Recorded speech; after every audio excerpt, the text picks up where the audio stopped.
ici, tu as les deux pointes qui tiennent cette pierre avec les autres.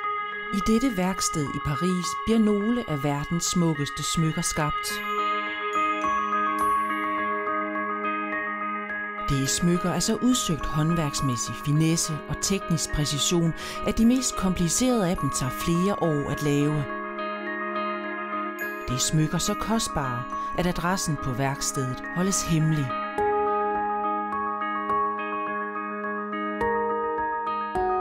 Vi er på Cartier, det berømte franske smykkehus, som siden 1847 har opnået status som kongen af juvelerkunst.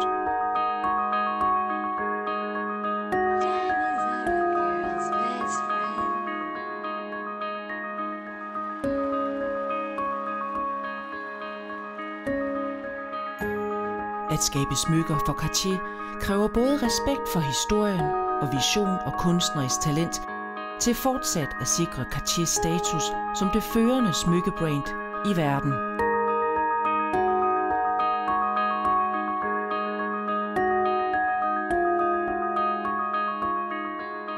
I København er de i begyndelsen af deres historie.